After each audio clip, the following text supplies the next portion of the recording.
ተነስተልን ተመልካቾቻችን ከኢትዮጵያ ቴሌቪዥን ጤናው በቤቶ የተሰኘው ፕሮግራማችን አሁን ተጀምሯል። ለተለመደው በዚህ በጤናው በቤቶ ፕሮግራማችን በሚኖረን ቆይታ በተመረጠ የጤና ጉዳይ ወደ እናንተ ወደ ተመልካቾቻችን ቆይታን የምናደርግ ይሆናል። እናንተም ተመልካቾቻችን ቆይታችሁን ከኛ ጋር እንድታደርጉ በአክብሮት እንጋብዛለን። ታሪኩ ታዬ ውይይቱን እየመራው አብሬያችሁ ቆይታ አደርጋለሁ። ዛሬ የጤናው በቤቶ የመወያያ ርዕሳችን ደግሞ የአይን ጤና አጠባበቅን የተመለከተ ይሆናል። በዚህ ጉዳይ ላይ እናንተም ተመልካቾቻችን ተነሱ የምትፈልጓቸው ጥያቄዎች ካሉ እዚህ ስቱዲዮአችን እየደወላችሁ በጉዳዩ ላይ በቂ እውቀትና ልምድ ያላቸውን ባለሙያ ስለጋበዝን ጥያቄዎችን፣ አስተያየቶችን ልታነሱ ትችላላችሁ። ለመደወል ስትፈልጉ ደግሞ 011 2724235 ላይ የደወላችሁ እዚህ ስቱዲዮ እኛም ማግኘት ትችላላችሁ። በድጋሚ አንድ ጊዜ ስልኩን አስተዋውቃችኋለሁ። 011 2724235 ላይ እየደወላችሁ እኛን ማግኘት ትችላላችሁ ማለት ነው። ለዚሁ ፕሮግራማችን እየረዳን ዘንድ እንግዳ ጋብዘናል። እንግዳችን ዶክተር ዘላለም እሸቱ ይባላሉ። የአይን ስፔሻሊስት ሐኪም ናቸው። እንኳን በሰላም መጡ ዶክተር ዘላለም። እንኳን ደህና ቆያችሁኝ። ስለጋበዛችሁኝ አመሰግናለሁ። እሺ፣ እኛም ከልብ እናመሰግናለን። እስኪ ወደ ዝርዝር ጉዳዮች ከመግባታችን በፊት ስለራስዎ በተወሰነ ደረጃ የስራ ልምዶን በተለይ በዚህ በአይን ጤና ላይ ያሳለፉትን የተወሰኑ ነገሮች ለተመልካቾቻችን ይግለጹልንና ብንጀምር ደስ ይለናል። ያው ስሜ ዘላለም እሸቱ ነው። በሕክምና ዘርፍ ላለፉት 30 ዓመት በሕክምና ሙያ ውስጥ ነበርኩ። በአይን ሕክምና ስፔሲፊካሊ ያለፉት 22 ዓመት አይን ሕክምና ላይ ነው የሰራሁት። እሺ፣ እናመሰግናለን። ቀደም ሲል እንዳልኩት ዛሬ የአይን ጤና አጠባበቅ በተለይ ደግሞ ጠቅለል ባለ መልኩ ማህበረሰባችን ሁላችንም ልናደርጋቸው የምንገባቸው ጥንቃቄዎች ምንድናቸው የሚለውን ነገር ነው ለማየት የፈለግነውና እዚህ ጋርም የምናየው ነገር አለ። በአጠቃላይ የአይናችን ክፍሎችን የሚያሳይ ነገር ነው እዚህ ጋር ያስቀመጥነው። ሶጆ ላይም የሚታየ ነገር አለ። እስኪ በተወሰነ ደረጃ የአይናችን ክፍሎች ዋና ዋና ክፍሎች ምንድናቸው፣ ምንስ ጠቀሜታ ያላቸው የሚለውን የተወሰኑ ሀሳቦች እናንሳ ዶክተር ዘላለም። እንግዲህ አይናችን ከፊት ለፊት የምናየው የአይናችን ጸጉር እና ዙሪያው ያሉ ኤክስተርናል አይ ፓርትስ ምንላቸው አሉ። ጸጉሩን የጠቀስኩበት የሽፋሽፍታችን ጸጉር ጋር ተያይዞ ብዙ ችግሮች ስላሉ ሀገራችን ውስጥ በኋላ እንመጣበታለን። ከዛ ቀጥሎ ይሄ ቡኒ ሆኖ ወይም ጥቁር ሆኖ የምናየው ከፊት ለፊቱ ንጹህ መስታወት ነው ወይም የአይን ብሌን የምንለው ወይም ኮርኒያ የምንለው ክፍል ነው። ይሄ በጣም ወሳኝ ከሆኑት የአይናችን ክፍሎች ውስጥ አንዱ ነው። በአደጋ በኢንፌክሽን በተለያዩ ነገሮች ሲጎዳ ነጭ ይሆናል። ነጭ በሚሆንበት ሰዓት ብርሃን ማሳለፍ ስለሚያቅተው ሰውየውን አይነ ስውር ወይም እይታ መታወክ ያመጣበታል። ከዛ ቀጥሎ ያለው ሌንስ የምንላት ክፍላችን ነች። ከዚህ ከእንትኑ ቀጥሎ የምናገኘው ፓርት ይሄ ኮርኒያ ያልኳችሁ ነው። ከዚህ ውስጥ ሌንስ የምንላት እሷም በጣም ኢምፖርታንት የሆነች ፓርት ነች። በተለይ እድሜ ሲጨምር ወይም በሌላ በአደጋ እየጠቆረች ትመጣለች ወይም ነጭ ውሃ ትይዛለች እና የአይን ሞራ የምንለውን ነገር ያመጣል። እሱም አንዱ ወሳኝ ፓርት ነው። ከዛ በመቀጠል እዚህ ሰፊ ኤሪያ የምታየው ቀይ ሆኖ የምታየው እዚህ ፒክቸሩ ላይ ቪትረስ የምንለው ወይም ዝልግልግ ውሃ አይነት የአይናችንን ኳስ የዚህን አይነት ሼፕ እንዲይዝ የሚያደርገው ፓርት ነው። ከሱ ጋርም ተያይዞ ደም መፍሰሶች እንደዚህ አይነት ነገሮች ያጋጥሙታል። ከሱ ቀጥለህ የምታገኘው ሬቲና የሚባለው ክፍላችን ነው። ሬቲና ደግሞ ልክ እንደ ፎቶግራፍ ፊልም ብርሃን መቀበያ ነው። ምስልን የምናስቀርበት የአይናችን ፓርት ነው። አይናችን ላይ ምስሉ ከቀረ በኋላ ያ ኦፕቲክ ነርቭ የምንለው ወይም የአይን ነርቭ የምንለው ያንን ምስል ይዞ ወደ አንጎላችን ይወስዳል። አንጎላችን ውስጥ ያ ምስል ኢንተርፕሬት ይደረጋል ወይም ምንነቱ ይለያል። ስለዚህ ቪዥዋል ፓዝዌይ የምንለው ከኮርኒያ ጀምረህ እስከ ነርቭ ኦፕቲክ ነርቭ ወይም የአይን ነርቭ ድረስ ያሉት ነገሮች የአይናችን ፓርት ናቸው። ከዛም በኋላ አንጎላችን ውስጥ የሚሄዱት ነርቮች ሁሉ የእይታ አካል ናቸው። ስለዚህ ኤኒ ጉዳት ወይም ማንኛውም ጉዳት በዚህ ከነዚህ መሀል ላይ ሲኖር አይነ ስውርነትን ወይም የአይን መታወክ የእይታ መታወክን ያመጣል። ቀጣዩን ስላይድ እዚህ ጋር በተወሰነ ደረጃ እንግዲህ በጣም ብዙ እንደሆኑ ይታወቃል። የአይን ጤና አይን ላይ ደርሱ የሚችሉ ጤና ችግሮች ስንል በጣም በርካታ ናቸው።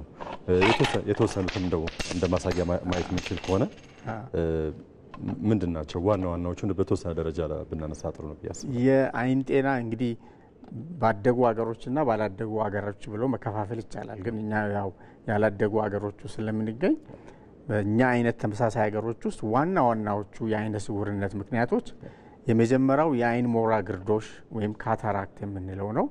ይሄም በእኛ ሀገር በተጠና ጥናት 50% የሚሆነውን አይነ ስውርነትን የሚያመጣው የአይን ሞራ ግርዶሽ ነው። በሁለተኛ ደረጃ ቅድም እንዳልኩ የአይናችን ብሌን ወይም ኮርኒያ የምንላት ነጭ በምትሆንበት ወይም ጠባሳ በምትሰራበት ሰዓት ነው።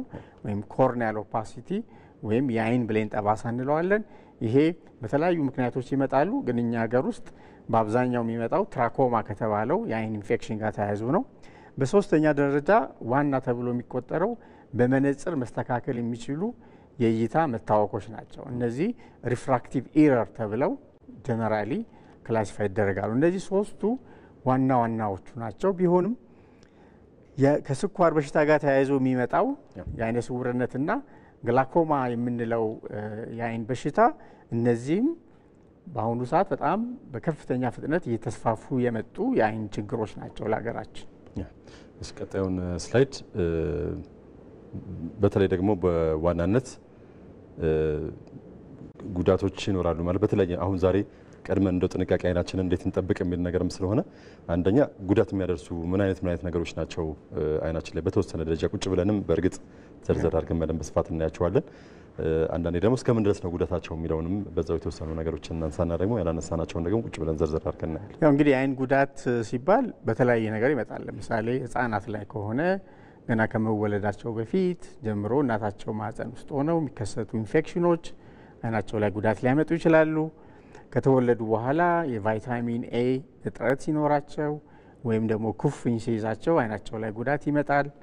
ወጣቶች ላይ ስንመጣ ከአደጋ ጋር የተያያዙ የአይን ጉዳቶች እንትን ይሆናሉ፣ ዋና ምክንያት ይሆናሉ። እድሜ እየጨመረ ሲመጣ ወደ 30 40 እያልን ስንሄድ የአይን ሞራ ግላኮማ የምንላቸው በሽታዎች እየጨመሩ ይመጣሉ እና እንግዲህ በእድሜ ከፋፍሎ ማየት ይፈልጋል። ግን እነዚህ የተወሰኑት አይናችን ላይ የሚመጡ ጉዳቶች ናቸው። ምክንያታቸው እንደ እድሜያቸው ይለያያል። ኦኬ ቁጭ ብለን ደግሞ ዘርዘር አድርገን ምንድናቸው እነዚህ ጉዳዮች የሚለውንም ለተመልካቾቻችን እንገልጻለን። ከልብ እናመሰግናለን። ተመልካቾቻችን ጤናው በኢትዮጵያ ፕሮግራማችን ተከታተላችሁ ትገኛላችሁ። የአይን ጤና አጠባበቅ ላይ ዛሬ በርካታ መረጃዎች ወደ እናንተ እናደርሳለን ብለናልና ቆይታችሁን ከኛ ጋር እንድታደርጉ ነው በድጋሚ የምንጋብዘው። መልእክቶችን ሰምተን ደግሞ ያላነሳናቸው በጣም በርካታ ጉዳዮች ስላሉ እነሱ እናነሳለን። እናንተም ቆይታችሁን ከኛ ጋር እንድታደርጉ በአክብሮት እንጋብዛለን።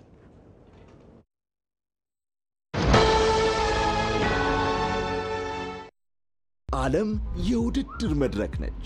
ከፍ ለማለት ከፍ ያሉትን ማየት አይከፋም። የሚጠበቅብህ ከምቹ ተበድረ ደንበኛ የሚስቡ አዳዲስ አገልግሎቶችን ማቅረብ። ዋይፋይ አስገብተናል። ትልቅ ኖጥ ነው። አንተም የጎደለህን አሰብ አድርገህ በተመቻቸልህ የምቹ ዲጂታል መበደሪያ ያለ ማስያዣ በወር የምትከፍለውን በአቅምህ ተበድረ ማደግ ብቻ። ገበያው እንዲደመቅመቅ ሲል ቀዝቀዝ ያለበት ደግሞ የሞቀውን ሄዶ ጎብኘት። ደንበኞቹን ለማስደሰት አይነተኛ መላ። በምቹ ፈጣን ብድር አንዱ አዲስ ነገር ሲያቀርብ ሌላው ያለውን ሲያሻሽል ያንዱ ማደግ ሌላውን ያበረታ ሁሉም በምቹ ብድር ስኬቱን ፈጠንጠን አዳዲስ አገልግሎቶችን ለደንበኞቹ በማቅረብ የአገልግሎት ጥራት ማሳደግ የሚያስችሉትን ፈጣን ብድር ዛሬውኑ ከምቹ ወስደው ይለወጡ። ምቹ የልብ ጓደኛ።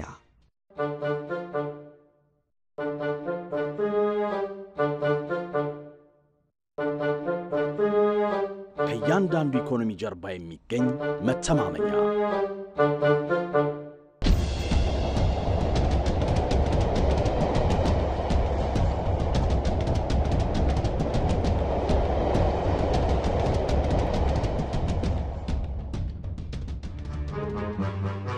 በጠንካራ መሰረት ላይ የተገነባ የዘውትር አለኝታ በማንኛውም እንቅስቃሴው አብሮት የሚዘልቅ አጋር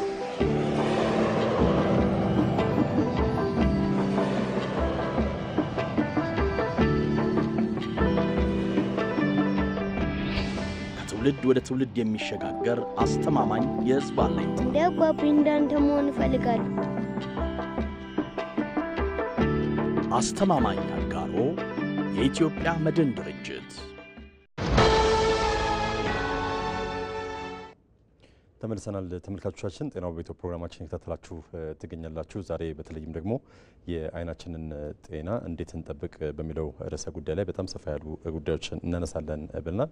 እናንተም ተመልካቾቻችን ደግሞ በዚህ ጉዳይ ላይ ግልጽ ሊሆኑላችሁ የምትፈልጓቸው ጉዳዮች ካሉ 0112704235 ላይ እየደወላችሁ እዚህ ዶክተር ዘላለም አሉ ሰፋ ያለ ማብራሪያ ይሰጡናል። ስለዚህ መደወል ትችላላችሁ።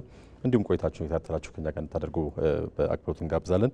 እንግዲህ ቀደም ሲል የአይን ጤና ችግሮች ስንል በጣም ሰፊ ነው ጉዳዩ። በተወሰነ ደግሞ አትኩሮት የምናደርግባቸውም ጉዳዮችን ለተመልካቾቻችን ገልጸን ነበር። እንግዲህ ብዙ ጊዜ ቀድሞ ነገሮችን በተለይ ደግሞ ከባድ ጉዳት ከመድረሱ በፊት ቀደም ብሎ ነገሮችን ማወቅ በብዙ በአይን ጤና ብቻ ሳይሆን በብዙ ነገሮች ላይ የሚመከሩ ነገሮች ናቸው። እኛ ጋርም እንደ ባለሙያ በዚህ ጊዜ ሰዎች ሄደው አይናቸውን ቼክ ቢያደርጉ ወይ ቢታዩ ተብሎ በሕክምና የተቀመጠ ነገር አለ ወይ? ምናልባትም ከመግባታችን በፊት ደግሞ ሌሎች ሀገራትና ኬንያን ተሞክሮ ሲነግሩን ስለነበረ እንደው ከመድረሱ በፊት ልናደርጋቸው የምንችላቸው ነገሮች ይኖራሉ የሚለውን ማየት ይፈልጋል። እንግዲህ በአጠቃላይ የአይን ችግርን ስናይ ህፃናት ላይ የሚደርስ የአይን ችግር ከአዋቂ ከሚደርሰው በጣም የባሰ ነው። ለምን? ረጅም ዓመት ነው የሚኖሩት። ብላይንድ ይርስ የምንላቸው ነገሮች አሉ። ዘ ነምበር ኦፍ ብላይንድ ይርስ አሁን የተወለደ ልጅ 40 ዓመት 50 ዓመት ቢኖር 50 ዓመት በአይነ ስውርነት ነው የሚኖረው።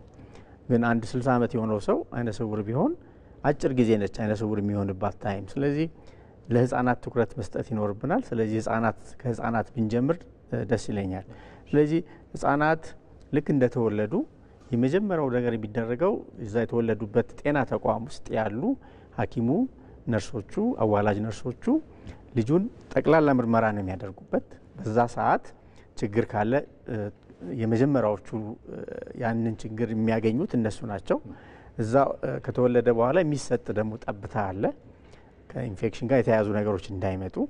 ይሄ የመጀመሪያው የሚሰራ ጥንቃቄ የሚደረግበት ቦታ ነው። ከዛ ቀጥሎ ለክትትል ሲመጡ እንዲሁ ነርሶች፣ ክትባት የሚሰጡ ሐኪሞች፣ የህፃናት ሐኪሞች ልጆቹ ላይ የአይናቸው መንሸዋረር ነገር ካለ ወይም ደግሞ ነጭ ነገር እቺ ብሌናችንን አሁን ቅድም እንዳለው በብሌኑ መሀል ያለችዋ ፒፕል ምንራት ብርሃንን መክፈትና መዝጋት የምታደርገው አካል መሀል ላይ ነጭ ነገር ካለ ይሄ በአስቸኳይ የህፃናት ወይም የአይን ሐኪም የሚያየው ፕሮብሌም ይሆናል። ስለዚህ የመጀመሪያው ደረጃ ልጆች ሲወለዱ ወይም የመጀመሪያው ዓመት እድሜያቸው ላይ የሚደረጉ ነገሮች ናቸው። አሁን ይሄ ከጊዜያቸው ቀድሞ የሚወለዱ ህፃናት ኪሎአቸው በጣም ትንሽ የሆነ ህፃናት ላይም ደግሞ የሚመጣ የአይነ ስውርን አይነት ስላለ ይሄ እዛ ጋር ያሉ ሐኪሞችና ነርሶች ከአይን ሐኪሞች ጋር ተገናኝተው መስራት ያለባቸው የስክሪኒንግ ወይም የመለየት ስራ አለ። ከዛ ቀጥሎ ሁለተኛው ሌቭል ላይ ስትመጣ ልጆች ትምህርት ቤት ሲገቡ ነው። ስለዚህ ያ ህፃን አንዳንዴ ቴሌቪዥንን ጠጋ ብሎ ያያል ወይም ደግሞ ነገሮችን ላይ ይታየው ይችላል። ይህንን ቤተሰቦች ኦብዘርቭ ማድረግ ወይም መከታተል አለባቸው። ግን ልጁ እንደዚህ አይነት ነገር ቢያሳይም ባያሳይም የመጀመሪያው ልየታ የሚደረገው ትምህርት ቤት ከመግባታቸው በፊት ነው። ስለዚህ ቅድም እንዳልኩህ ኬንያ ቅርብ ጊዜ በፓርላማዋ ያሳለፈችው እንትን ማንኛውም ተማሪ ትምህርት ቤት አንደኛ ክፍል የሚሆን ትምህርት ቤት ሲገባ አይኑን ቼክ የተደረገበትን እንትን ይጠይቃሉ። ልክ እኛ አሁን ክትባት እንጠይቃለን። ስለዚህ ይሄ የጤና ምርመራን ወይም የአይን እይታን ቼክ ማድረግ ለምንድን ነው የሚጠቅመው? እድሜያቸው 8፣ 9፣ 10 እያለ ከሄደ በኋላ አይናቸው ሌዚ ነው የሚሆነው። መነጽሩን አውቀን እንኳን ብንሰጣቸው ያ አይን እድገቱን ጨርሷል። ስለዚህ ቅድም ካልኩ ከመጀመሪያው ደረጃ በኋላ 4 ዓመት 5 ዓመት ላይ በአይን ሐኪም ወይም በኦፕቶሜትሪስት በሚባሉ የአይን ባለሙያዎች የእይታ ልኬት የሚደረግበት ቴክኒክ አለ። እሱም ማድረግ ነው። ይሄ ሁለተኛው ሌቭል ላይ እንትን የምናደርግበት ነው። ሶስተኛው ብዙ ጊዜ አዋቂ ከሆኑ በኋላ ለመንጃ ፍቃድ፣ ለስራ ቅጥር በምንሄድበት ሰዓት የሚደረገው የአይን ምርመራ በደንብ ትኩረት አይሰጥበትም። አንዳንዴ ሰዎች ዝም ብለው እንትኑንም ውጤቱንም ያገኙታል፣ ፍቃዱንም ያገኙታል። ብዙ ሰዎች መኪና የሚነዱ ምናቃቸው ግን አይናቸው ላይ ችግር ያለባቸው ሰዎች አሉ። እዛ ጋ በጤና ጣቢያ ደረጃ ነው የሚሰራው። እዛ ጋ ቁጥጥርና ስልጠና ይፈልጋል። በሶስተኛው ሌቭል ወይም ዋና የምንለው ደግሞ ሁለተኛው ግሩፕ እድሜ 40 እና ከ40 በላይ ሲሆን ብዙዎቹ የአይን ችግሮች 40 አካባቢ ይጀምራሉ። የመነጽር ችግር ይኖራል፣ የአይን ሞራ ችግር ይኖራል፣ ግላኮማ የምንለው መጥፎ የአይን በሽታ አለ፣ እሱ ሊሆን ይችላል። እነዚህን ለማድረግ እድሜው ሰው ወደ 40 አካባቢ ሲደርስ በአመት ቢያንስ አንድ ጊዜ ምርመራ ቢያደርግ ጥሩ ነው። እንግዲህ ወደ እለት እለት እንቅስቃሴያችን አምጥተን ደግሞ ብናየው ደስ ይለኛል። አይናችንን እንዴት እንጠብቅ ስንል ከስራ ሁኔታዎቻቸው ጋር በተለይ ከኮምፒውተር ሌሎች ለአይን እንደ ጉዳት የሚያደርሱት የትኞቹ ነገሮች ናቸው? እነዛንስ እንዴት ነው ከእለት በእለት ኑሯችን ላይ ጉዳት እንዳያደርሱ ልናደርግ የምንችለው የሚለውን ነገር የተወሰኑ ነገሮች ብናነሳ። ያው እንግዲህ አሁን ዘመኑ ያው የዲጂታል ዘመን ስለሆነ ብዙ ከዲጂታል ከሆኑ መሳሪያዎች ላፕቶፕ፣ ኮምፒውተር፣ ሞባይል፣ አይፓድ ብዙ ነገሮች ዲጂታል ናቸው እና እነዛ ላይ ብዙ ሰዓት አይናችንን በምናተኩሩበት ጊዜ አይናችን እረፍት ያጣል ወይም አይናችን ፎከስ አድርጎ ሲያይ ኖርማሊ በሌላ ጊዜ አይናችን እየተርገበገበ ነው አይናችንን የሚያረሰው። ይሄ አንድ ነገር ላይ ስናፈጥ ቶሎ ቶሎ አይናችን ስለማይደርስ አይናችን የመድረቅ ጸባይ ያመጣል።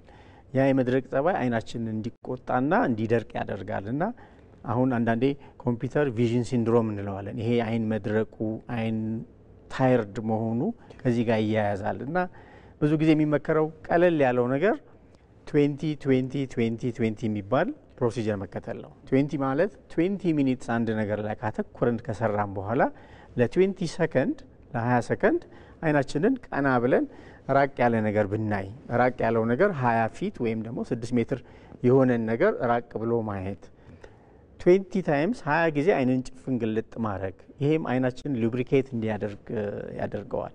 እነዚህን በቀላሉ ማድረግ ይቻላል። ግን እንዳልኩ ቅድም ኮምፒውተር ላይ በምንሰራበት ጊዜ ህጻናት ከሆኑ ብዙ ጊዜ ኒር ነገሮችን የተጠጋ ነገርን ስለሚያዩ አሁን ያሉን ልጆች ብዙዎቹ ሾርት ሳይትድ የመሆን ቻንሳቸው እየጨመረ መጥቷል እና አሁን ዓለም ላይ በሚያስፈራ ሁኔታ የህጻናት ሾርት ሳይት መሆን ጉዳይ ፕሮፖርሽኑ በጣም እየጨመረ መጥቷል። አንድ ሁለተኛ እድሜያችንም 40 አካባቢ ሲደርስ ከኮምፒውተር ጋር ተያይዞ ወይም ደግሞ ፕሪስባዮፒያ የምንለው እድሜ ጋር ተያይዞ የሚመጣ የመነጽር ችግር ይኖራል። ስለዚህ እድሜው በተለይ 40 ዓመትና ከዛ በላይ የሆነው ሰው ኮምፒውተር ላይ ሲቀመጥ መነጽር ቢያደርግ ጥሩ ነው። ሌላው ምንም ችግር የሌለበት ወጣትም ቢሆን ብዙ ሰዓት ኮምፒውተር ላይ የሚቀመጥ ከሆነ ይሄ ብሉ ከት፣ ፎቶ ሶላር፣ አንቲ ሪፍሌክሽን፣ ግሌር ፍሪ ምንላቸውን አይነት መነጽሮች ማድረግ ለአይኑ ይጠቅማል፣ ፕሮቴክት ያደርጋል። ስለዚህ ይህንን እንዲያደርጉ እንመክራለን። ማለት ችግሩ የማየት ችግር ይኑርባቸውም አይኑርባቸውም እንደ ፕሮቴክሽን እንደዚህ ከፍተኛ የሆነ ብርሃንን የሚያዩ ስክሪን ላይ ብዙ ሰዓት የሚቀመጡ ሰዎች ይህንን መነጽር ቢያደርጉ ሪኮመንድ ይደረጋል። እንደው በተለየ ሁኔታ ምልክቶችን እነዚህ ምልክቶች ሲያዩ አትኩሮት ሊሰጧቸው ይገባል ተብለው የተቀመጡ ነገሮች አሉ ወይ? ምናልባትም ደግሞ ተጨማሪ የጤና ደግሞ ችግር ያለባቸውም ሰዎች ይኖራሉ። እዚህ ላይ ስናወራ ስኳር ማንሳት ይቻላል። ሌሎችም እንደው ከአይን ጋር በቀጥታ የሚሆን በተዘዋዋሪ ችግር ያለባቸው አትኩሮት ሊሰጡ የሚገባቸው የህብረተሰብ ክፍሎች እንግዲህ ማለት በተለይ የስኳር ታካሚዎች በተለይ ይሄ ታይፕ 2 የሚባለው አይነት ስኳር አይነት ያላቸው ሰዎች ሐኪማቸው በሚሰጣቸው ስኬጁል የውስጥ ሐኪም ጋር ክትትል ማድረግ አለባቸው። የአይን ሐኪም ጋር ደግሞ ልክ በሽታው እንደተገኘ ሕክምና ሲጀምሩ የመጀመሪያውን የአይን ሕክምና ማድረግ አለባቸው። ይሄ ቀድሞ የሚመጣው ታይፕ 1 የሚባለው ብዙ ጊዜ ህጻናትና ወጣት ላይ ስለሚሆን እሱ ጊዜ ይሰጣል። ከ5 ዓመት ከ10 ዓመት በኋላም አይን ሐኪም ጋር ክትትል ቢያደርጉ ችግር የለውም። ይሄ ግን ታይፕ 2 የመጀመሪያው ስኳር አለብህ ስትባል ሐኪሙ መድኃኒት ይጀምርልህ ወይም በኤክሰርሳይዝ ወይ በምግብ የሚበል መጥቶ አይንን ቼክ ማድረግ አለብን። ለምን አንዳንድ ጊዜኛ አይን ሐኪሞች ሰውየው ስኳር እንዳለበት ሳያቅ አይኑ ላይ ምልክት እናያለን፣ በስኳሩ የመጡ ችግሮች እናያለን። ስለዚህ ኢሚዲየትሊ የውስጥ ህክምና ሐኪሙ ትሪትመንት ሲጀምር አይን ሐኪም ጋር ቼክአፕ መላክ አለበት። ይሄ አንዱ ትኩረት ተሰጥቶ መሰራት አለበት። ሌላው በቤተሰባቸው ግላኮማ የሚባል በሽታ ያለባቸው ሰዎች ልጆቹ ይሄ ከዘር ጋር የሚያያዝ ስለሆነ ልጅ የሆኑ አጎት፣ አክስት፣ ኤክስቴንድድ ፋሚሊ አይናቸውን ቼክ ማድረግ አለባቸው። ምክንያቱም ግላኮማ ህመም ስለሌለው አብዛኛው ጊዜ ህመም ስለሌለው ሳይታወቅ አይን ያጠፋል። ስለዚህ እነዚህ ሰዎች የአይን እንትናቸውን መመርመር አለባቸው። ቼክ እነዚህ ሁለቱ ግሩፖች በቤተሰብ የአይን ፕሮብሌም ያላቸው ሰዎች፣ የስኳር በሽታ ያላቸው ሰዎች ትኩረት ሰጥተው ለአይን ጤና ወይም ምርመራ ቢያደርጉ ይመከራሉ። የስራ ሁኔታዎች የተወሰኑ ማንሳት እንችላለን። ቀደም አንዱ ኮምፒውተር ብለናል። ለምሳሌ ብረት ከመበየድ ጋር እንደዚህ ሌሎች እንደው በጣም አጋላጭ በጣም ማለት እኛ ሀገር በጣም ብዙ ጊዜ አሁን በቀን ውስጥ ከማያቸው በሽተኞች ውስጥ ወይም ታካሚዎች ውስጥ 3-4 ሲበይዱ ወይም ብረት ሲቆርጡ አይናቸው ውስጥ ብረት ገብቶ ይመጣሉ። ይሄ በጣም በብዛት የሚታይ ነገር ነው። ጥንቃቄ አያደርጉም። ማንኛውም የሚበይድ ሰው ማንኛውም ከብረት ጋር የአይን ፕሮቴክሽን ጎግል ማድረግ አለባቸው። ብዙዎቹ ስጠየቃቸው አይመቸኝም ወይ እንደዚህ አይነት ምክንያት ይሰጡሃል። እነዚህ ይሄ ብረቱ ብዙ ጊዜ ከላይ ቁጭ ስለምትል በቀላሉ ትወጣለች። ግን አንዳንዴ ደግሞ የሚያጋጥምህ ከፍተኛ የሆነ ወደ ውስጥ ገብቶ ሌንሱን ነክቶ ወደ ቪትረስ ቅድም ያልኩ ድረስ የሚደርስበትም ጊዜ አለ። ስለዚህ ይሄ ኦኩፔሽናል ሄልዝ ወይም ስታንዳርድ አለው ለማንኛውም ሙያ መደረግ ያለባቸው ጥንቃቄዎች ያንን ፕሮቶኮል መከተል አለባቸው። በሶስተኛ ደረጃ ሌሎቹ ጥንቃቄ የሚደረገው ህጻናት በሚጫወቱበት ጊዜ አደጋ ይደርስባቸዋል ብዙ ጊዜ እና በተለይ በገጠር ኢትዮጵያ ውስጥ ብዙ ህጻናት አለ እድሜያቸው አይናቸውን የሚያጡት በእንጨት ይወጋሉ፣ የሆነ ሳር ነገር ይወጋቸዋል ወይ ከከብት ጋራ ምናምን እንደዚህ አደጋ ይደርስባቸዋል። ስለዚህ አደጋ መከላከል፣ በእርሳስ በስክሪፕቶ መወጋት እነዚህ ነገሮች ሁሉ አደገኛ ነገሮች ናቸው። ጥንቃቄ መደረግ አለባቸው። ቅድም እንዳልከው የኮምፒውተር ላይ ምናምን የሚሰሩ ሰዎች መጀመሪያ ቼክ ማድረግ አለባቸው። ከዛ በኋላ ፕሮቴክሽን ቢያደርጉ ጥሩ ነው ብለናል። ሌሎቹም እንግዲህ እንደ ምክንያቱ ነው ማለት ለምሳሌ አመጋገብም እንትን አለው። ለምሳሌ አንዳንዶቹ የአይን ችግሮች እንዳልኩ ቅድም ከቫይታሚን ኤ ዲፊሸንሲ ጋር የተያያዘ ከኩፍኝ ጋር የተያያዙ ነገሮች ከምግብ እጥረት ጋር ሊያያዙ ይችላሉ። አንድ ከፍ እያልክ ስትመጣ ደግሞ የተወሰኑ ቫይታሚን እጥረቶች ወይም ቫይታሚኖች በአለመኖራቸው አይናችን ላይ የሚጎዱ ነገሮች አሉ። ላይክ ለምሳሌ ኤጅ ሪሌትድ ማኩላር ዲጀነሬሽን የሚባለው በሽታ በዘርም ቴንደንሲ ቢኖረው ግን የተወሰኑ ቫይታሚኖችን እና ሚነራሎችን መውሰድ ለዛ በሽታ እንዳንጋለጥ ወይም በሽታውን በማዘግየት ይረዳናል። እሺ እናመሰግናለን። አንድ ተመልካች ጥያቄ ስላለ እሱ እናስተናግድ። ሄሎ ጤና ይስጥልን። ሄሎ ጤና ይስጥልን። ሄሎ ዶክተር ሰላም ነው? እግዚአብሔር ይመስገን። ማን ነበር? ከየት ነው የሚደውሉት? እና ደግሞ ምንድነው ይባላል? እሺ አንድ ይቴ የአይን ህመምተኛ ነበረች። እሺ ጥቁር አንበሳ ሜዳ ኦፕሬሽን ምናምን ተደርጋ ነበር። እሺ ድምጽን ጨመር አድርገህ። ኦፕሬሽን ተብላ ነበር። ስፒከር ካለ አጠገብህ ቀንስ፣ ቴሌቪዥንም ካለ ቴሌቪዥን ካለ ቀንስልንና ጥያቄ መቀጠል ይችላል። ምን ማለት? ቴሌቪዥን ካለ አጠገብህ ቀንሰውና። የለም አጠገብ ውጭ ነው ያለው። እሺ እና ኦፕሬሽን ተብላ ነበር። ኦፕሬሽን አድርጋ ነበር። ከዛ የአይን ብርሃን ማመንጫት እምቢ አለ። ሞራ ግን ምንም የለም። ይሰማል። ኦፕሬሽን ተደርጋ የአይን ብርሃን ማመንጫት እምቢ አለ። እንዴት ነው ግን ይሄ ነገር? የኦፕሬሽኑ የጭንቅላት ኦፕሬሽን ነው። ጥቁር አንበሳ ነው ያልከኝ? የአይን የሞራ መክፈፍ ነበር። የት ሆስፒታል የተደረገው? ጥቁር አንበሳ ጉታጀራ። ጉታጀራ። ያው እንግዲህ ጨርሰዋል ጥያቄውን? እሺ እናመሰግናለን። እሺ ምላሽ የተወሰኑ ያው እንግዲህ የአይን ሞራ ኦፕሬሽን ከተደረገ በኋላ እይታ ማይመጣበት ብዙ ምክንያቶች አሉ። አንዱ ቅድም የገለጽኩልህ ግላኮማ የሚባለው በሽታ ነው። ሁለተኛው ከሬቲና ጋር ተያይዞ የሚመጡ ነገሮች ነው። ሞራ በሚኖርበት ጊዜ ሞራው እዚህ ጋር በሚኖርበት ጊዜ ውስጡን አልፎ ማየት አይቻልም። ስለዚህ ይሄ ነው ሞራ የሆነው። ይሄ ሞራ ከሆነ ምናልባትችን ማሳየት የሚቻል ከሆነ ዳይሬክተራችን እሺ ይሄ ሞራውን ይሄንን ነው የምናወጣው ሞራ ኦፕሬሽን ሲባል። ግን ይሄ ከመውጣቱ በፊት ውስጡ ይሄ ነርቭ የአይን ነርቭ በግላኮማ መጎዳቱን የምናውቅበት ብዙ እንትን የለንም አጋጣሚ የለንም። ሌላ ይሄ ሬቲና የምንለው ላይ ሬቲናው ሊላቀቅ ይችላል፣ ሬቲናው ላይ ጠባሳ ሊኖር ይችላል። ስለዚህ የሬቲና መላቀቅ ከሆነ አልትራሳውንድ ካለው ለምሳሌ ያ ጤና ተቋም በአልትራሳውንድ ሊያገኘው ይችል ነበር። ግን አልትራሳውንድ በሌለበት ሁኔታ እነዚህ የአይን ነርቭ ጉዳትና የሬቲና ጉዳት ታካሚው ጥሩ የአይን ሞራ ኦፕሬሽን አድርጎም እይታ ላይ መጣ ይችላል። ስለዚህ ቡታጀራ ያሉት ተቋም ጥሩ ተቋም ነው፣ ግን ይሄ አልትራሳውንድ መኖር አለመኖሩን እርግጠኛ አይደለሁም። ከነዚህ ከሁለት ምክንያቶች አንዱ ነው የሚሆነው። እሺ እናመሰግናለን። እንግዲህ አንድ ተመልካች ሌላ ጥያቄ አለ እየተባከ ነው። ሄሎ ጤና ይስጥልን።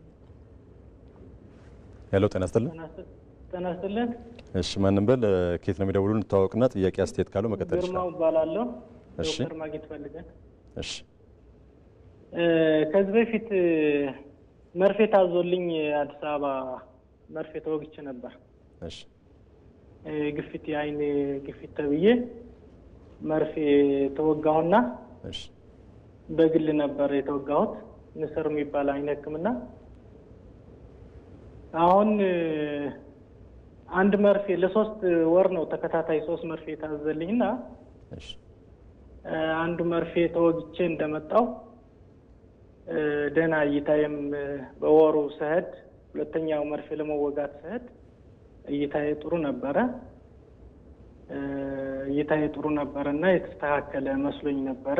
በጣም አስደሳች ነበረ። በእርግጥ ሁለተኛው መርፌ ከተወጋው በኋላ ግን ኃይለኛ ህመም ተሰማኝ። በነገታው ከተወጋሁት በነገታው እሺ ኃይለኛ ስሜት ነበረው። በዛ የመርፌው ስሜት ሊሆን ይችላል ብዬ ያው ወደ ክፍለ ሀገር ሄድኩኝ። ክፍለ ሀገር ስመጣ ቀጣይ ያለው ህመም በጣም እየባሰብኝ ሄደ። ተመልሼ ከተአከምኩበት ህክምና ማዕከል ለመታከም ስሄድ እንዳለ ጋረደችኝ። አንድ አይኔ ነው ጋረደኝና ከዛ በኋላ የኢንፌክሽን መድኃኒት ብለው ሰጡኝ። ያን መድኃኒት ስከታተል ቆየሁ። አሁንም ቀጣይና ተባልኩኝ። ሄድኩኝ። ያው ሰርጀሪ ነገር ተሰራልኝ። ሰርጀሪው ተሰርቼም እንደገና ቀጣይና ተባልኩኝ። በሶስተኛው ሄድኩኝ። ልክ እንደዛው እንደ ሰርጀሪ እንደተሰራሁት አሁንም ሰርጀሪ ሰሩልኝ።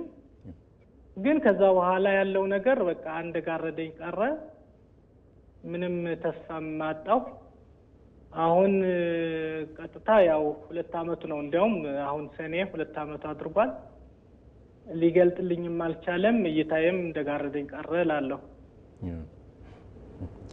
እሺ ጥያቄ አለ ዶክተር? ያው እንዳልከኝ 3 ጊዜ ታዞልህ ሁለተኛው ላይ ነው የችግር የተፈጠረው። አዎ። እሺ የስኳር በሽተኛ ነህ? የስኳር በሽተኛ ነኝ። ስኳር ሁለተኛው ነው ያለኝ። የስኳር በሽተኛ ነኝና ከዛ በፊት ለአንዱ አይኔ እንደዚሁ 6 መርፌ ተወግቼ ሰላሜን አግኝቼ ነበር። ዋጋ የሚባለው የአይን ህክምና። ይሄኛው ደግሞ ልክ እንደዛ ሲታየኝ ያው ህክምና ለመውሰድ ነው የሄድኩትና መርፌው ሲሰጠኝ ገና መጀመሪያውንም የተሰማኝ ስሜት ነበር። በእርግጥ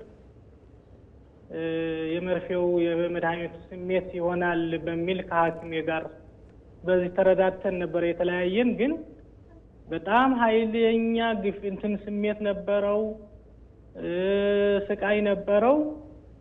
እዚህ መጥቼ ተመልሼ እስከመሄድ ባለው ሁኔታ እንግዲህ ያው እይታዬን ጋረደኝ፣ በዛው ቀረ።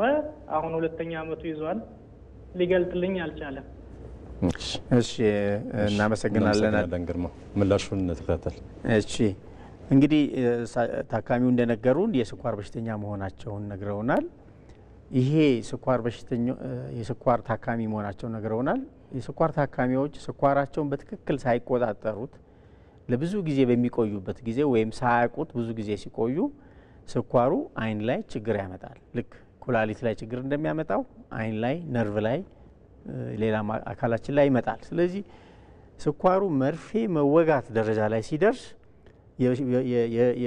የስኳሩ ሁኔታ መጥፎ ደረጃ የሚባለው ደረጃ ነው ማለት ነው። ማለት እዚህ ጋር ከመድረሱ መርፌ መወጋት ጋር ከመድረሱ በፊት ብዙ አመታትን አልፈናል ወይም ብዙ ጊዜያትን አልፏል ማለት ነው። እዚህ ጋር ከደረሰ በኋላ መርፌ መወጋት ከጀመረ ወይም የጨረር ሕክምና መስጠት ከጀመረን በኋላ ያ የመከላከያ ጊዜው ይሄ ነገር እንዳይፈጠር የምናደርግበት በምግብ ስኳርን በመቆጣጠር የምናደርግበት ጊዜ አልፎ አሁን የተፈጠረን ችግር ፋይት ማድረግ ላይ ነው። ስለዚህ አንዱ ኮምፕሊኬሽን ወይም ደግሞ ከስኳር ጋር ተያይዞ ያሉ ችግሮች ከመጡ በኋላ ከምናክምበት ሕክምናዎች አንዱ የአይን መርፌ ነው። አሁን ይሄ ከ2010 ጀምሮ ነው ኢትዮጵያ ውስጥም የገባው። ይሄ አሁን እስካሁን ድረስ እኔ እስከማውቀው ድረስ በግል ተቋማት ብቻ ነው የሚሰጠው፣ የለም በመንግስት ተቋማት ደረጃ።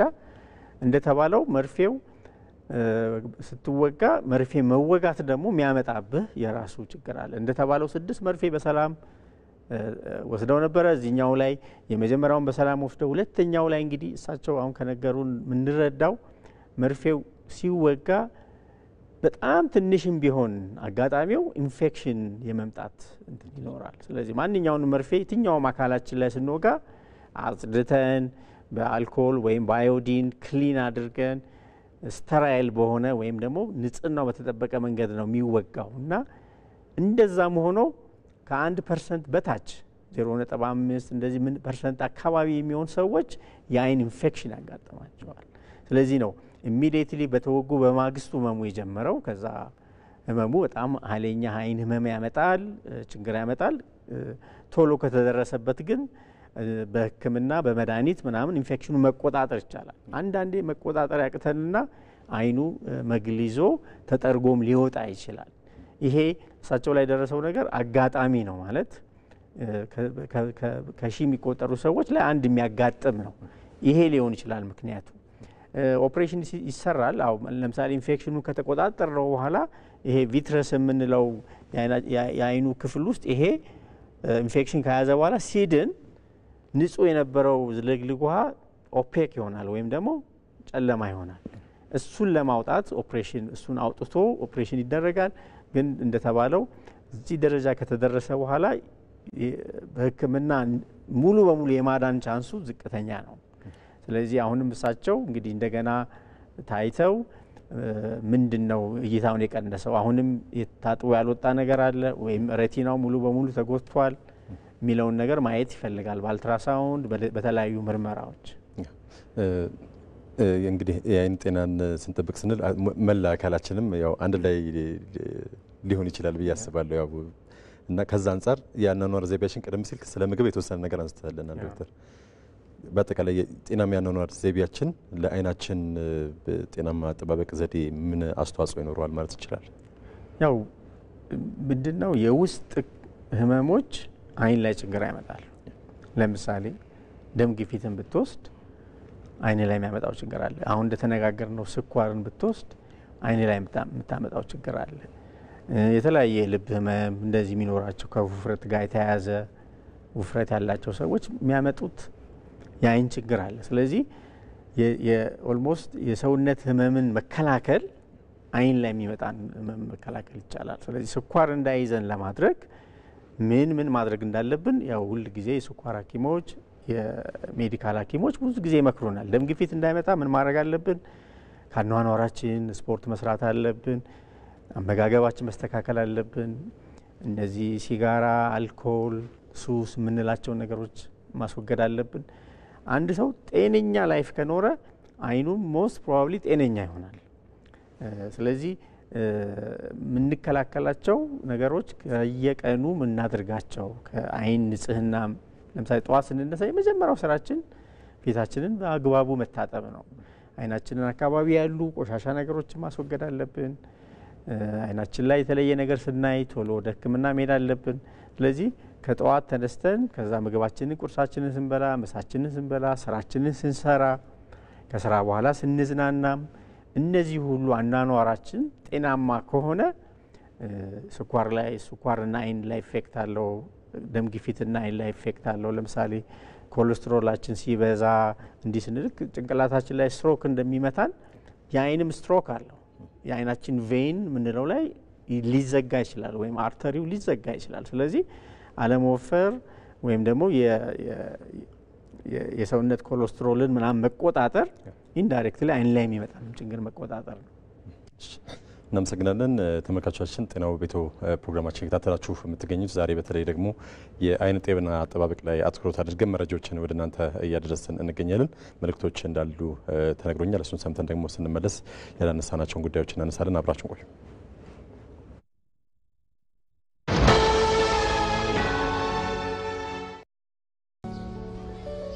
ትላንት ረዥሙን ጉዞ አንድ ብለን ስንጀምር የገጠሩን ማህበረሰብ በኢኮኖሚ ከከተማው ለማስተሳሰር ዛሬ ህልማችን ታላቅ መድረሻችን ሩቅ ሚናችን የጎላ ውጤታችን ተጨባጭ ህብረትን ዘምረን ስኬትን አጉልተን በየዘርፉ አሻራትተን እልፍ አከናውነናል። ዘመናዊነትን ተላብሰን ከዲጂታል ዓለም ተቆራኝተን እንደ አርማችን ማብቂያ በሌለው ጥረት እየተመራን በሁሉም አቅጣጫ የከፍታን ማማ ተያይዘናል። የፈጣን እድገታችን መሰረት የደንበኞቻችን አብሮነት የኦሮሚያ ህብረት ሥራ ባንክ ለላቀ ለውጥ የቆመ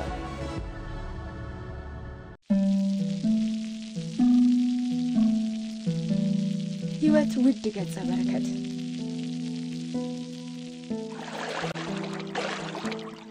በህይወት መኖር ታላቅ ነገር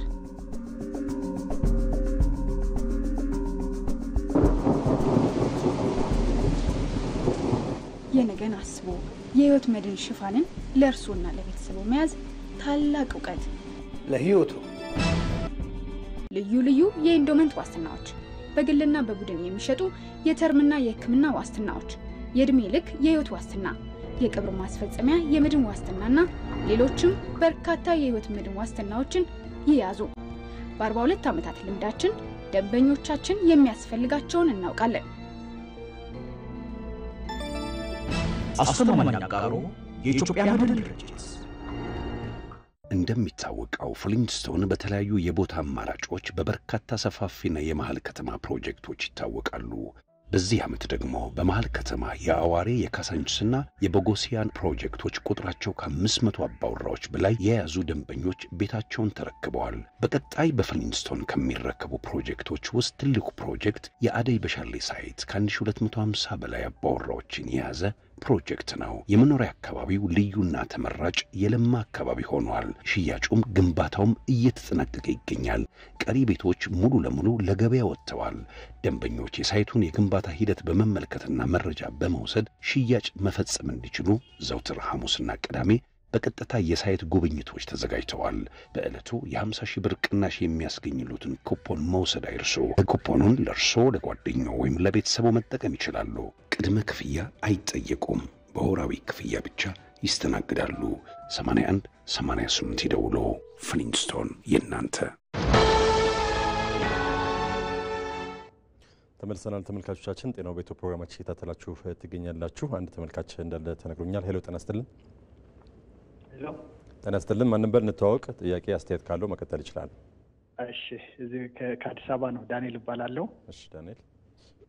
ይሄ የጤናችን የአይንን እየተከታተልኩ ነበር። ስለሱ ነው። እሺ ምንድነው? እኔ ምንም አይነት የጤና ችግር የለብኝም። ማለት የስኳር ምናምን የመሳሰሉት ነገር የለብኝም።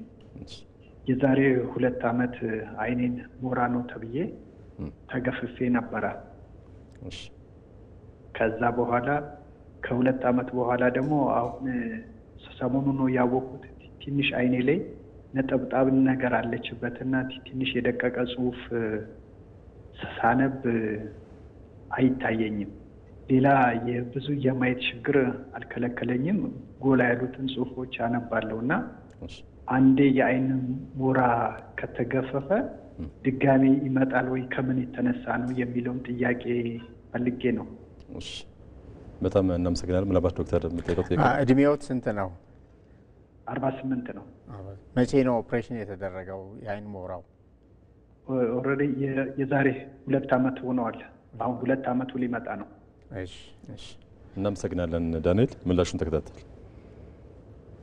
እሺ እንግዲህ ተመልካቻችን የጠየቁት ጥያቄ ከሞራ ኦፕሬሽን በኋላ የማንበብ ችግር አመጣ፣ ሞራ ድጋሚ ይመጣል ነውና በመሰረቱ የማንበብ ችግር የሚመጣው ኦፕሬሽን ስላደረግንም ስላላደረግንም ነው። እኔ አሁን እድሜ 40 እስኪሞላ ድረስ ምንም መነጽር አድርጌ አላውቅም፣ ግን አሁን አለመነጽር አላነበብም። ስለዚህ ማንኛውም ሰው እድሜው 40 ፕላስ ኦር ማይነስ ሲደርስ የማንበቢያ መነጽር ይታዘዝለታል። ስለዚህ አንዱ ምክንያት የእድሜ ለውጥ ነው። አይናችን ውስጥ ያለውን ሌንሱ አንዱ ስራው ምንድነው?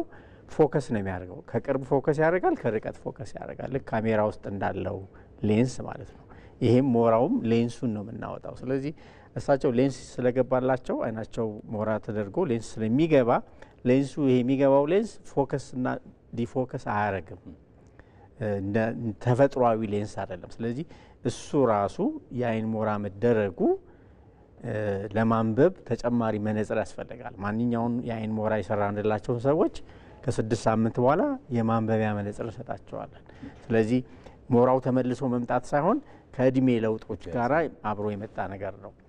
ድጋሚ ሞራ ይመጣል። የአንዳንድ ጊዜ ድጋሚ ሞራ ሳይሆን ያው በእንግሊዝኛ ሰከንድ ካታራክት ይሉታል። ግን ሌንሱን ስናስገባ የምናስገባው ሌንስ ልክ እንደ ላውንደሪ ላስቲክ ስስ የሆነ ባግ ነገር ትተን ነው ሞራውን ካወጣን በኋላ ስስ ነገር እዛ ውስጥ ነው ቁጭ የምናደርገው ሌንሱ።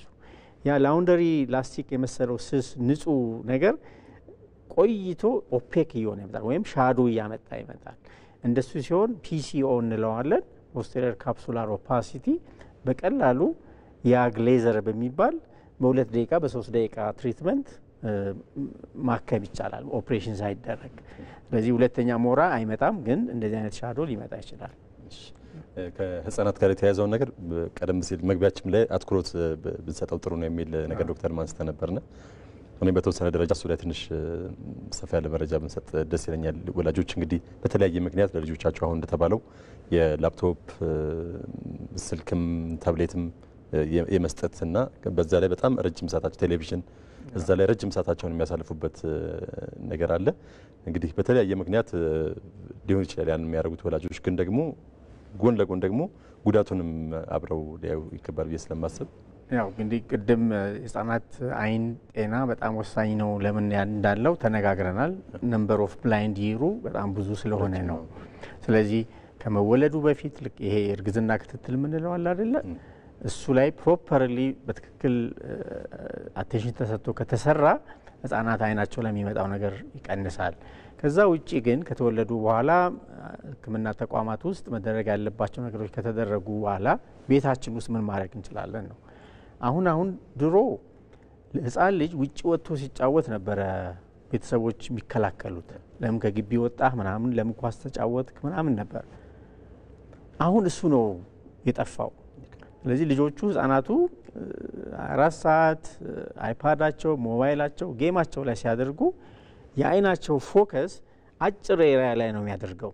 ይሄ ደግሞ የአይናችንን ስርዓት ውስጥ ለውጥ በማምጣት ልጆቹ ሾርት ሳይትድ እየሆኑ መጥተዋል። ስለዚህ ልጆች እንደዛ እንዳይሆኑ እንደው ቢቻል በቀን ውስጥ ከ1 ሰዓት ያልበለጠ እንደዚህ አይነት ነገሮች ጋር ያላቸውን ኮንታክት በቤተሰብ ሱፐርቪዥን መሆን አለበት እና ልጆችን ደግሞ ኢንካሬጅ ማድረግ አለብን። አውትዶር ሰርቪስ ለምሳሌ አንድ ህፃን ልጅ ወይም አንድ ያንግ ቶድለር ወይም ደግሞ ቻይልድ ሲመጣ 0.5 ወይም ትንሽ ከሆነች የመነጽር ችግሩ ያለችበት ብዙ ሰዓት ውጪ በማዋል ቴሌቪዥን ኳስ እንዲጫወት በማድረግ ከቤት ውጪ አክቲቪቲዎቹን በማብዛት የዚህ የመነጽር ይረሩ ወይም ችግሩ እየተባባሰ እንዳይሄድ ወይም እንዲቀንስ ያደርጋል። ስለዚህ አሁን አንዳንድ ሀገሮች የጀመሩት ህክምና መነጽሩ ላይ ከመጀመራቸው በፊት እንዲህ አይነት ነገሮችን ይሞክራሉ። በጠብታ የሚሞከር የህክምና አይነት አለ ከመነጽር ጋር ተያይዞ። እንዲህ ኮንሰርቫቲቭ ማለት መነጽርን ሳንሰጥ የምናደርጋቸውን ነገሮች ለማድረግ አንዱ ህፃናት ልጆች ወጣ ብለው እንዲጫወቱ ወክ ቢያደርጉ፣ ኳስ ቢጫወቱ፣ መረብ ኳስ ቢጫወቱ፣ ባስኬት ቢጫወቱ፣ ከቤት ውጭ ያሉ አክቲቪቲዎች ላይ ቢሳተፉ ይህን ነገር ማስወገድ ይቻላል። ስለዚህ ህፃናቶቹን መነጽር በማድረግ ሳይሆን መከላከል ያለባቸው አኗኗራቸውን፣ አዋዋላቸውን በመቀየር ብዙ እንትን ማድረግ ይቻላል። ሌላው አሁን ኢትዮጵያ ውስጥ በጣም በአስደንጋጭ ነገር እየመጣ ያለው አርኦፒ የሚባል የህፃናት አይነ ስውር ሬቲና ሬቲኖፓቲ ኦፍ ፕሪማቹሪቲ ROP ነው የሚባለው። ይሄ ቅድም እንዳልኩህ ከመወለዳቸው ከጊዜያቸው ቀድመው የሚወለዱ ልጆች ኪሎአቸው ከተወሰነ ከ1.5 በታች ይመስለኛል የሆኑ ልጆች ላይ የሚመጣ ችግር ነው። ምክንያቱም እነዚህ ልጆችን ሰርቫይቭ ለማድረግ የአይሲዩ ወይም ኒዮናታል አይሲዩ በምንለው ውስጥ ኦክሲጅን እንሰጣለን። የምንሰጣቸው ህክምናዎች ኢንዳይሬክትሊ የልጁን አይን ይጎዳሉ። ስለዚህ ይሄ ህክምና ሰርቪስ አልተስፋፋም። አሁን ይሄ ነገር ችግር ሆኖ እየመጣ ያለው አገሪቱ እያደገች ስትመጣ ድሮ የሚሞቱት ህጻናት ቀርተው ሰርቫይቭ የሚያደርጉት ህጻናት እየበዙ መጥተዋል። አሁን የማህፀን ሐኪሞቻችን የህጻናት ሐኪሞች በሚያደርጉት ጥረት ብዙ ህጻን ሰርቫይቭ ያደርጋል። ያው ኒዮናታል ሞርታሊቲ ሬት፣ ኢንፋንት ሞርታሊቲ ሬት የምንላቸው ነገሮች በጣም ስትቀንሳቸው ይሄ ደግሞ በጎኑ ይህንን ነገር ችግር ይዞ ይመጣል። ይህን ችግር ግን በተቀናጀ ሁኔታ ማከም ያስፈልጋል። ስለዚህ ጥቁር አንበሳ፣ ጳውሎስ፣ የካቲት ከሚኒሊክ የአይን ህክምና ዲፓርትመንት ወይ ከጳውሎስ የአይን ዲፓርትመንት ጋር ጆይንትሊ በመስራት ህጻናቶቹን እንደተወለዱ የአይን ሐኪሞች እየሄዱ ስክሪን እንዲያደርጓቸው። ስክሪን ብቻ ማድረግ አይደለም፣ ስክሪን አድርገህ ፕሮብሌሙን ካገኘህ በኋላ ማከም መቻል አለብን። የምታከምባቸው መድኃኒቶች በጣም ኤክስፔንሲቭ ናቸው። አይን ላይ የሚወጋ መርፌ አለ። አንዷ መርፌ ከ5000 ብር አታንስም። የአይን ሌዘር መስጠት ይቻላል። በጣም ሲብስ ደግሞ ኦፕሬሽንም ሊሰራ ይችላል። ስለዚህ ይሄ አሁን የመንግስት ኃላፊዎች ወይም የጤና መሪዎች የሚያስቡበት ነገር ነው። ህጻናቶቹ ሰርቫይቭ ያደረጉት ልጆቻችን አይነ ስውር ደግሞ እንዳይሆኑ ጎን ለጎን መዘጋጀት አለበት። ስለዚህ ለህጻናት አይን ትኩረት መሰጠት አለበት። ግን አሁን ሀገራችን ውስጥ ያሉት የአይን ሐኪሞች የህጻናት አይን ሐኪሞች ከ10 አይበልጡም። 10-15 ቢሆኑ ነው። ይሄ መስፋፋት አለበት። እሱ ላይ ትኩረት ቢሰጥ ጥሩ ነው። ሌላው እድሜ እየጨመረም ደግሞ ሲመጣ ቅድም ያልኩህ እሱም አንዱ የዴቨሎፕመንት የማደግ ውጤት ነው። ድሮ በ57 ምናምን ነበረ ላይፍ ኤክስፔክተንሳችን፣ አሁን 67-68 ሆኗል። እንደዛ ሲሆን የአይን ሞራው እየጨመረ ይመጣል። ግላኮማ የምንለው እየጨመረ ይመጣል። AMD የምንለው ከኤጅ ሪሌትድ ማኩላር ዲጀነሬሽን የምንለው ከእድሜ ጋር የተያያዘው ነገር ይጨመረ ይመጣል። እነዚህ ሌላ በርደን ናቸው። ስለዚህ ለዚህ መዘጋጀት አለብን። ብዙ የተዘጋጀ ነው። ቀደም እንዳልኩህ አይን ውስጥ የሚወጋ መርፌ በመንግስት ተቋማት ውስጥ የለም። እንዴት ነው ማጆሪቲ ኦፍ ዘ ፐብሊክ ይህን ነገር የሚያገኘው? እሱ ላይ በደንብ ታስቦበት ቢሰራ ደስ ይለኛል። እሺ፣ አንድ ለመጨረሻ ተመልካች እናስተናግድና። ሄሎ፣ ጤና ይስጥልን። ሄሎ፣ ጤና ይስጥልን። ማን ነበር? ከየት ነው የሚደውሉን? እንተዋወቅና። ትዕግስት እባላለሁ። ያው እናቴ ታማ ነው እና የአይን መንቀጥቀጥ ችግር ነው ያለባት እና አይኗን መክፈት ያስቸግራታል። አይኗ ይደክማል እና ሆስፒታል ሄዳ ነበረ። ግን ሆስፒታልን ብትሄድ ያው ይሄ ችግር የለውም አሉ፣ መድኃኒት የለውም አሉ። መፍትሄ የለውም። እሺ፣ አዎ መፍትሄ የለውም ስላሉም ዶክተር ምን ይላል ብዬ። የአይን መንቀጥቀጥ ሲባል ሁለቱም አይን ነው የሚንቀጠቀጠው? አዎ ሁለቱም አይን ነው የሚንቀጠቀጠው። ይደክማል። በቃ ለመግለጥ ትላለች። መግለጥ ነው የሚያቅታቸው ወይስ አይኑ ይርገበገባል ነው ጥያቄው? አዎ አይኑ እንዲህ ይንቀጠቀጥ ይላል እና ይዘጋል። ወዲያው ለመክፈት ያስቸግራታል።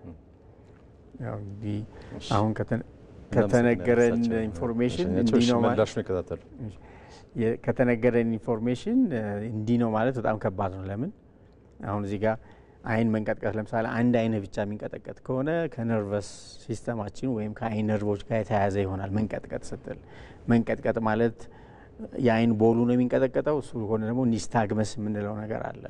የአይን ኢንቮለንተሪ ሙቭመንት ማለት ነው። እሱ ነው አይደለም። መግለጥ ደግሞ ሌላ ነገር ነው። መግለጥ ደግሞ ካልን የአይኑ ቆብ ወደ ላይ ከፍ አለ ማለት ሊሆን ይችላል። ወይም ደግሞ አይኑ በኢንፌክሽን በድርቀት በሚቆጣበት ሰዓት አይናቸውን ሴንሲቲቭ ለብርሃን ሴንሲቲቭ ስለሚሆን መክፈት ያቅታቸዋል እና እንዲህ ቀጥተኛ መልስ መስጠት አይቻልም።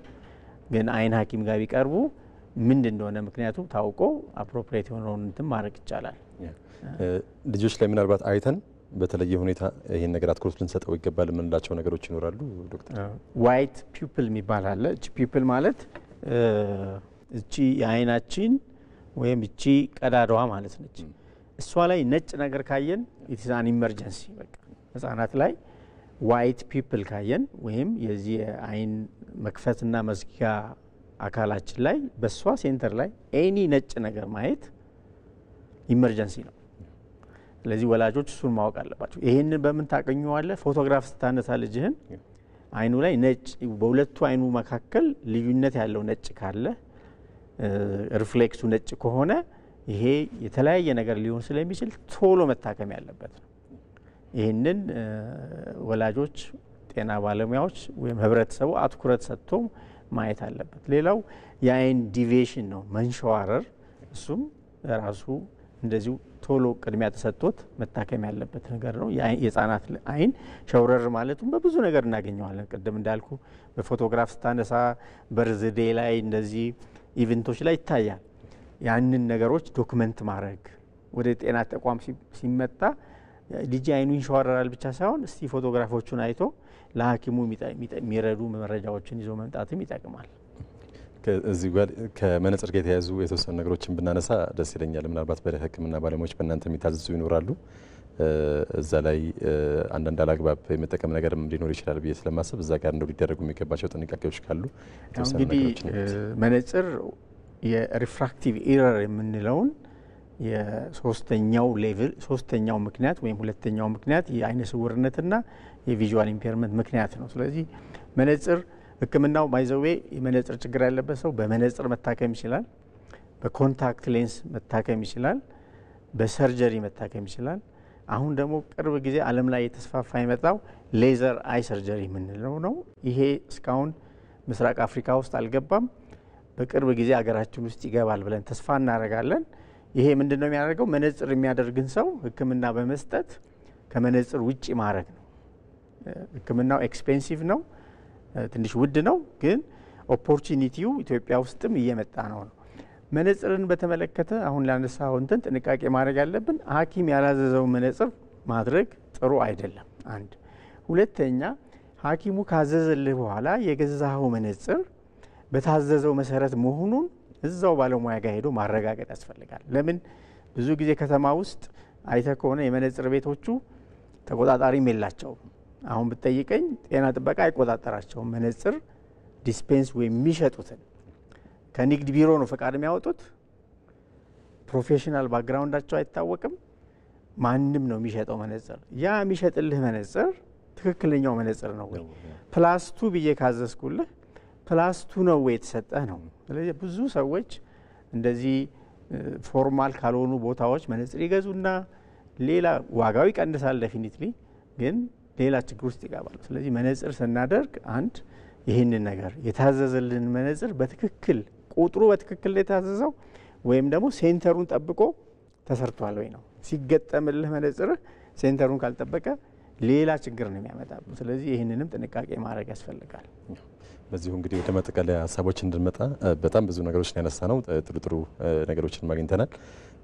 በእድሜም ከፍለን እንግዲህ በህፃንነት የእድሜ ደረጃ ላይ በመካከለኛ እድሜ ላይ ደግሞ ቀደም ሲል ያልናቸው ከኮምፒውተር ጋር የተያያዙ እንዲሁም ለአደጋ የሚያጋልጡ የተለያዩ ነገሮች አሉ።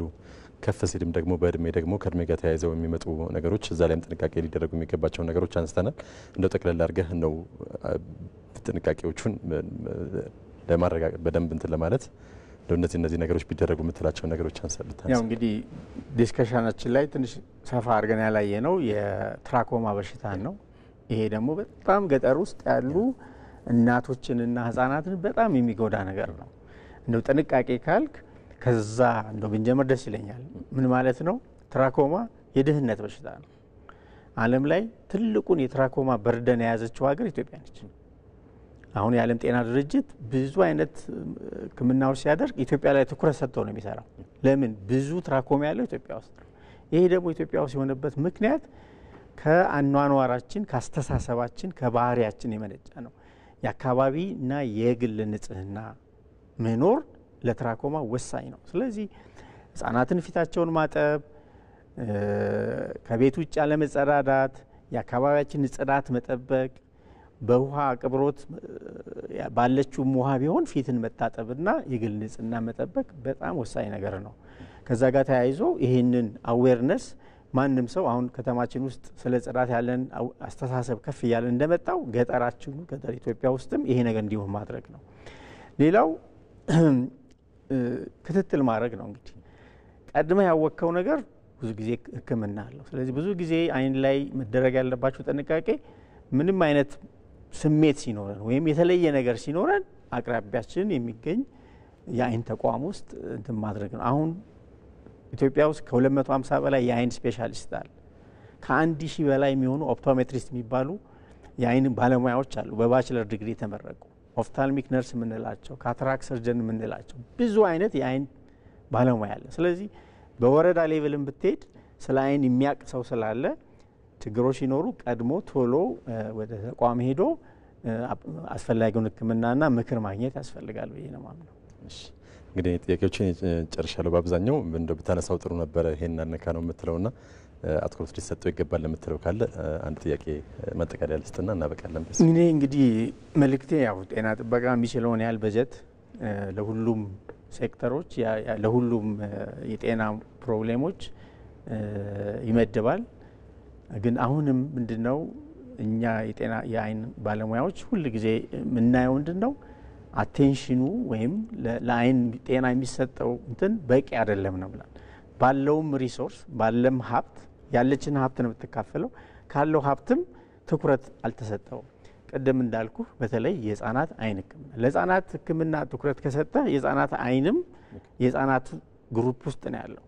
ለእናቶች ቅድሚያ የምትሰጥ ከሆነ እናቶች አይናቸው በትራኮማ ተጨናብሶ አይናቸው በትራኮማ እየጠፋ ይሄ አይን ነው ብለህ የምትተው አይደለም። ስለዚህ እንደ ሐኪም ሰው ሙሉ ሰውነቱ ነው የሚታየው። አይኑ፣ አፍንጫው፣ ጆሮ፣ ልቡ፣ እግሩ፣ እጁ፣ ኩላሊቱ በሙሉ የሰውየው አካል ናቸው። ስለዚህ ጤንነት ማለት ሁለንተናዊ ደህና መሆን ነው። በፊዚካል፣ ሜንታል፣ ሳይኮሎጂካል በሁሉም ሰር። ስለዚህ አይነ ስውር መሆንን ሳይኮሎጂካሊ የሚያመጣውን በርደን ወይም ሳይኮሎጂካሊ የሚያመጣቸው ችግሮች አሉ። ስለዚህ አይ ሰው አይነ ስውር ሆኖ መኖር ይችላል ብሎ ኮንክሉዥን ከመውሰድ አንድ ሰው ጤናማ ሆኖ ምርታማ የሚሆነው ሲያይ በደንብ ሲያስብ ወይም ደግሞ በደንብ ስራውን መስራት ሲችል ነው። ስለዚህ ብዙ ጥናቶች አይነ ስውርነትና የአይን መታወክ የሀገር እድገት ላይ እንቅፋት ነው። ለምን አምራች ዜጋ ነው ቤት ታስሮ ቁጭ የሚለው። እሱ ብቻ አይደለም ታስሮ ቁጭ የሚለው አንድ ህፃን ልጅን ትምህርት ቤት ያስቀራል። አንድ አባት አይነ ስውር በሆነ ቁጥር አንድ ህፃን ከትምህርት ቤት ይቀራል። ይሄ በርደን ነው፣ ሶሳይታል በርደን ነው። ስለዚህ የጤና ሚኒስቴር፣ ሌሎችም ሴክተር መስሪያ ቤቶች፣ ትምህርት ሚኒስቴር ሁሉም አንድ ላይ አንዱን ካንዱ ፕሮብሌሙን ማበላለጥ ሳይሆን ሁሉም ያስፈልጉናል ብሎ መሰጠት ያለበትን አቴንሽን ይሰጥ። እስካሁን በጣም ብዙ ለውጥ አለ። ባለፈው 20-25 ዓመት አይን ህክምና ላይ ብዙ ለውጦች አሉ። ጤና ጥበቃ የሚችለውን ያደርጋል፣ ግን አሁንም የበለጠ እናደርግ ነው መልእክቴ። እሺ፣ በጣም እናመሰግናለን። ሰፋ ያለ ማብራሪያ እዚህ ተገኝተው ስላብራሩልን እንዲሁም ለተመልካቾቻችንም ጥያቄዎች መመለስ ስለተባበሩን ከልብ እናመሰግናለን። ተመልካቾቻችን ጤናው በኢትዮጵያ ፕሮግራማችን ዛሬ በተለይም ደግሞ የአይን ጤና አጠባበቅ ላይ አስመልክቶ ሰፋ ያለ ጉዳይ ወደ እናንተ ሲያደርስ ቆይቷል። ዶክተር ዘላለም እሸቱ የአይን ስፔሻሊስት ሐኪም ናቸው። እዚህ ተገኝተው ሰፋ ያለ ማብራሪያ ሰጥተውናል። በድጋሚ ከልብ እናመሰግናለን። ታሪኩ ሳዬ ከመላ የስቱዲዮ ባለሙያዎች ጋር በጋራ በመሆን እስካሁን ድረስ አብሬያችሁ ቆይታ አድርጋለሁ። ስለነበረን ቆይታ እናመሰግናለን። ጤና ይስጥልኝ።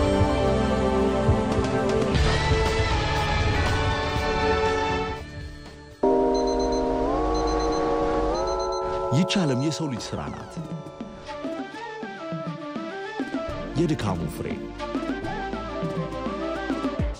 ከወገኑ ርቆ ያለ ሰው ከሀገሩ ተሰዶ ባለው ሙያና ተስጦ ኑሮውን ለማሸነፍ ይጥራል።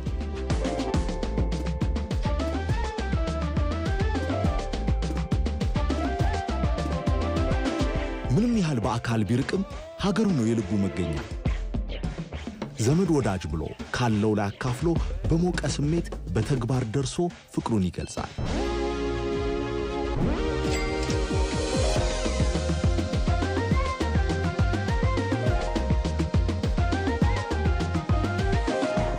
አዎ፣ የትም ብንኖር ለወዳጅ ደጅ ቅርብ ነን። የኦሮሚያ ህብረት ሥራ ባንክ ለላቀ ለውጥ የቆመ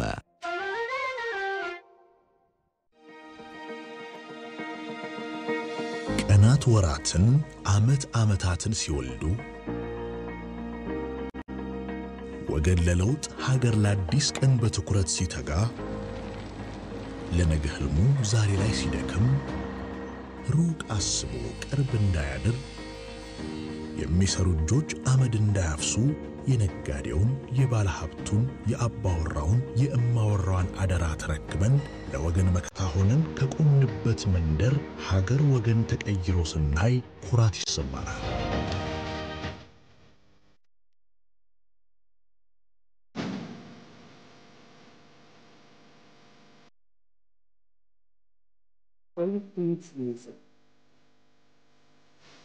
ዓመታት ሲያልፉ ሀገር በሥራ እኛ በዋስትና አስተማማኝ አጋሮ የኢትዮጵያ መድን ድርጅት